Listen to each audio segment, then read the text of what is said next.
మీరు బట్టలు కొనుక్కోవడానికి షాపింగ్కి వెళ్ళాలనుకోండి, శుభ్రంగా వెళ్ళిపోండి ఒంటరిగా అంతే. హాయిగా షాపింగ్ చేసుకుని ఇంటికి రండి. అదే మీరు షాపింగ్కి వెళ్ళడానికి ముందు మీ ఆవిడతో ఏమే నేను బట్టలు కొనుక్కోవడానికి షాపింగ్కి వెళ్తున్నాను అని చెప్పారనుకోండి, మీరు చచ్చారన్నమాటే అంతే. అప్పుడు మీ ఆవిడ ఏముంటుందంటే, ఏమండి ఏమండి నేను కూడా వస్తానండి అని అంటుంది. మీరేమంటారు, అబ్బా ఎందుకే నీకు అంత శ్రమ, ఊరికే తిరుగుడు ఎండలో పడి, వద్దు వద్దు నేను వెళ్ళొచ్చేస్తానులే అని మీరు అంటారు. ఆయన ఆవిడ వినదు కాక వినదు. అబ్బా ఊరుకోండి మీకు తెలీదు, నేను కూడా మీతో షాపింగ్కి వచ్చి మీ బట్టలు నేను సెలెక్ట్ చేస్తాను అని అంటుంది అనమాట.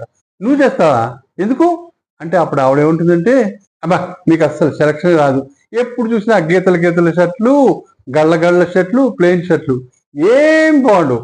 అది కొత్తదో తెలియదు పాతదో తెలియదు. పక్కింటి రమేష్ చూడండి ఎంత స్టైలిష్ గా తయారవుతారు. ఆయన షర్ట్స్ చాలా బాగుంటాయి. ఆయన డిజైనర్ షర్ట్స్ వేసుకుంటారు. ఎందుకు నేను కూడా మీకు కూడా వస్తాను, నేను సెలెక్ట్ చేస్తాను, ఈసారి చూడండి ఎంత బాగుంటుందో. మీ ఆఫీసులో అందరు పొగుడుతారు ఎక్కడ కొన్నాం అని అంటుందన్నమాట. సరే మీరు కూడా తీసుకెళ్తారు. మీరు షాప్లో ఎంటర్ అవుతారు. ఎంటర్ అవ్వగానే మీరు జెంట్స్ సెక్షన్కి వెళ్తుంటే ఆగండి ఆగండి అనేసి అటువైపు వెళ్తుంది అనమాట. అటెట్ వెళ్తున్నావే అంటే లేడీస్ సెక్షన్ ఒకసారి ఊరికే ఊరికే అలా లుక్ వేస్తాను అంతే అంటుంది అనమాట. సరే ఊరికే ఒక లుక్ వేస్తానంటుంది కదా అనేసి మీరు ఆవిడ వెనకాల వెళ్తారు. వెళ్ళిన తర్వాత అక్కడ ఇంకా మొదలు పెడుతుంది ఆవిడ షాపింగ్. అంతే అన్ని తీస్తుంటుంది అనమాట. ఎందుకే ఊరికే చూసి వెళ్తానని చెప్పి అన్ని ఆ సేల్స్ మ్యాన్తో తీస్తున్నావు అంటే, అబ్బా ఉండండి చాలా మంచి మంచి వెరైటీలు ఉన్నాయి చూద్దాము ఒకసారి, మళ్ళీ రావచ్చు ఏముంది అని అంటుంది అనమాట. అన్న తర్వాత చాలా టెంప్ట్ అయిపోతుంది అనమాట. ఆ బట్టలు అవి చూసి, తన డ్రెస్సులు కానీ చీరలు కానీ చూసి. అప్పుడు మీరేమో అబ్బా పదవే తర్వాత చూసుకుంది కానీ మన ముందు నా షాపింగ్ చేయాలి కదా. అప్పుడు తనేమో భలే ఉన్నారండి ఉండండి చాలా బాగుంది. అప్పుడు ఆ సేల్స్ మ్యాన్ ఏమో మీరు మళ్ళీ వస్తానంటే ఇవన్నీ ఉండవమ్మా, అయిపోతాయి సేల్ అయిపోతాయి అంతే అనగానే, చూసారా ఏమంటున్నాడు, సేల్ అయిపోతాయట ఉండవట, మనకు నచ్చినవి వెంటనే కొనేసుకోవాలండి అంతే అనేసి ఇంక వాడితో అన్ని తీసి చూసి చూసి చూసి చివరికి రాత్రి దాకా అయిపోతుంది ఆ షాపింగ్ అంతే. చేస్తూనే ఉంటుంది. వీడు అక్కడ ఉండి ఏం చేయాలంటే వీడి కార్డు గీక్కుంటూ ఉండాలి. గీక్కోవడానికి కూర్చోవాలి అంతే.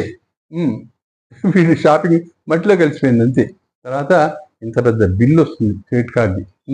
ఇంకో విషయం ఏంటో తెలుసా, ఇంత కష్టపడి అన్ని గంటలు షాపింగ్ చేస్తుందా, చేస్తే అది ఇంటికి వెళ్తే అందులో కొన్ని నచ్చక మర్నాడు మళ్ళీ దాని ఎక్స్చేంజ్కి మళ్ళీ వీడిని లాక్కెళ్తుంది అనమాట.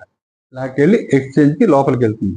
ఎక్స్చేంజ్కి వెళ్ళిన ఆమెకి 2 నచ్చలేదు అనుకోండి, ఆ 2 ఎక్స్చేంజ్ చేసి ఇంకో 2 తీసుకోవాలా, అలా జరగదు. ఆ 2 ఎక్స్చేంజ్ చేసిన తర్వాత 3 ఇంకోటి ఏదో ఆవిడకి బాగా నచ్చుతుంది అనమాట. అబ్బా ఇది కూడా బాగుంటుందండి, దీన్ని కూడా తీసేసుకుంటారు అంటుంది. వీడి కర్మకాలి 2-3 నచ్చితే ఆ 2-3 కూడా తీసేసుకుంటుంది.